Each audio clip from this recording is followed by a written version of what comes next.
శ్రీమత్రే నమః. చాతుర్మాస వ్రత నియమాలు ఏంటి, అసలు ఏ నియమాలు పాటించాలి, ఏవి తినొచ్చు ఏవి తినకూడదు అని చెప్పి అడుగుతున్నారు. మన ఆరోగ్యం బాగుండటం కోసమే ఈ చాతుర్మాస దీక్షని మనకి మన పెద్దవాళ్ళు చెప్పారు.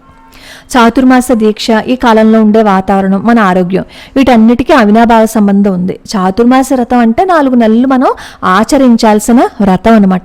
ఈ వ్రతం చేస్తే పాప ప్రక్షాళన అవుతుంది అని చెప్పి మనకి పద్మపురాణం చెప్తోంది. ఆషాఢ శుద్ధ ఏకాదశి అంటే తొలి ఏకాదశి రోజు ప్రారంభమై కార్తీక శుద్ధ ఏకాదశి వరకు ఉంటుంది. ఈ కాలంలోనే విష్ణుమూర్తి క్షీర సముద్రంలో శయనిస్తారు. అందుకే ఆ రోజుని దేవశయని ఏకాదశి అని చెప్పి చెప్తారు. ఈ చాతుర్మాస్యం అంతా వర్షాకాలం కదా, అంటే వ్యాధులు బాగా ప్రబలే కాలం అనమాట. ఈ కాలంలోనే ఈ వ్రతాన్ని ఆచరించడం ద్వారా మన ఆరోగ్యాన్ని కూడా సంరక్షించుకోవచ్చు. ఈ వ్రత నియమాల్లో భాగంగా కొన్ని ఆహార పదార్థాలని వదిలివేయమని చెప్పారు. ముఖ్యంగా ఆకుకూరలు, పెరుగు, పాలు, పప్పు ఇలాంటివి అనమాట. శ్రావణ మాసంలోనేమో ఆకుకూరలు, భాద్రపద మాసంలోనేమో పెరుగు, అశ్వీజ మాసంలోనేమో పాలు, కార్తీక మాసంలో పప్పు తినకూడదు అంటారు. అలాగే వెల్లుల్లి, టమాటా, సొరకాయ ఇవి కూడా తినకూడదు. మద్యము, మాంసము అస్సలు ముట్టుకోకూడదు. అయితే చాతుర్మాస వ్రతాన్ని ఎవరైనా చేయొచ్చు, వాళ్ళు వీళ్ళు అని భేదమేం లేదు. గృహస్థులు చేయాలంటే మాత్రం ఖచ్చితంగా భార్య అనుమతి ఉండాలి. ఈ 4 నెలలు ఎవరైతే చాతుర్మాస వ్రతాన్ని చెయ్యాలి అని అనుకుంటారో వాళ్ళు ఊరి పొలిమేర దాటద్దు అని చెప్తారు. ఈ నియమం చూస్తే మనకి కఠినంగా అనిపించినా అంటువ్యాధులని అరికట్టడానికి ఇలాంటి నియమాలు మన పెద్దవాళ్ళు పెట్టారు అనే విషయం మాత్రం మనం మర్చిపోకూడదు. ఈ చాతుర్మాస వ్రతంలో భాగంగా పొద్దున్నే లేచి స్నానం చేయాలి. అంటే ఆడవాళ్ళు ప్రతిరోజు తలస్నానం చెయ్యాలా అని అడుగుతారు. తలస్నానం చెయ్యక్కర్లేదు. మగవాళ్ళైనా సరే వాళ్ళ ఆరోగ్యం సహకరించకపోతే తలస్నానం చేయవలసిన అవసరం లేదు. అలాగే క్షురకర్మలు చేసుకోకూడదు. అంటే జుట్టు కత్తిరించుకోవటం, గోళ్ళు తీసుకోవటం ఇలాంటివి ఏం చేయకూడదు. ఈ 4 నెలలు బ్రహ్మచర్యం పాటించాలి. రోజు ఒకే పూట భోజనం చెయ్యాలి.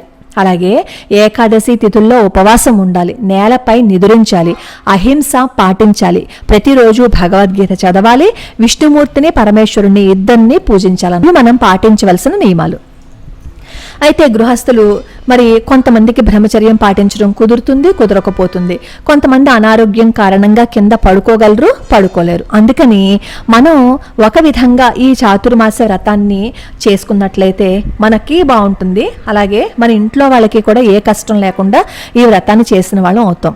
ఎవరైతే ఈ చాతుర్మాస వ్రతాన్ని ప్రారంభిస్తారో వాళ్ళకి కావలసినవన్నీ మనం సమకూర్చాము అని అనుకోండి, అది కూడా మనకి చాతుర్మాస వ్రతం చేసిన ఫలితాన్ని ఇస్తుంది. అలాగే చాతుర్మాసం ఈ 4 నెలలు ప్రతిరోజు శివాలయానికి, విష్ణు ఆలయానికి వెళ్ళి అక్కడ శుభ్రంగా తుడిచి ముగ్గులు వేయటము, అలానే ప్రతిరోజు పొద్దున్నే లేచి స్నానం చేసి మన ఇంట్లో తులసి మొక్కకి దీపారాధన చేసుకుని తులసి మొక్కకి కాసిన్ని నీళ్లు పోసి లోపలికి వచ్చి అప్పుడు విష్ణువుని ఆరాధించి తులసి దళాలతో విష్ణుమూర్తికి అర్చన చేయటం, విష్ణు సహస్రనామ స్తోత్రం చదువుకోవటం. అలాగే సాయంత్రం కూడా నియమంగా పెట్టుకుని మేము దీపారాధన చేసుకుంటాము ఈ చాతుర్మాసం 4 నెలలు అని చెప్పి సాయంత్రం కూడా దీపారాధన చేసి శివ సహస్రనామ స్తోత్రం కానీ శివుడికి సంబంధించిన ఏ స్తోత్రాలైనా సరే చదువుకోవచ్చు.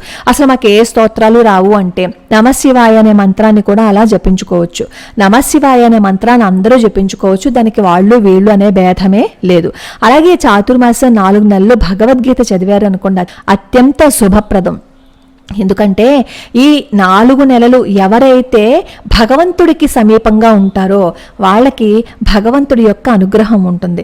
భగవంతుడికి సమీపంగా ఉండడము అంటే అర్థం ఏంటంటే అబద్ధాలు ఆడకుండా, హింస చేయకుండా, ధర్మాన్ని పాటిస్తూ ఉండాలన్నమాట. అదే భగవంతుడికి దగ్గరగా ఉండడం.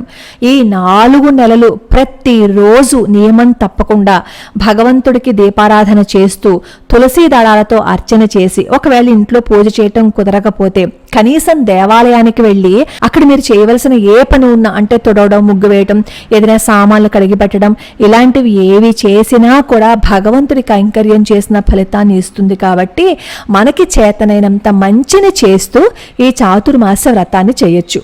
ఏ నియమాలు పాటించలేకపోయినా మద్యము, మాంసము మానేయచ్చు కదా. ఈ మద్యము, మాంసము ఈ 4 నెలలు మేము మానేస్తాము అని చెప్పి నియమం పెట్టుకుని ఈ 4 నెలలు వ్రతం చేసి చూడండి. ఆ తర్వాత ఇంకెప్పుడు మద్యం జోలికి వెళ్ళమన్నా వెళ్ళరు. మన జీవితంలో ఎన్నో మార్పులు వస్తాయి. కొన్ని నియమాలను మనం పెట్టుకున్నాము అని అనుకోండి, మన జీవితం చాలా బాగుంటుంది. అన్ని నియమాలని మనం పాటించలేకపోవచ్చు, కనీసం కొన్ని నియమాలు పాటించవచ్చు కదా.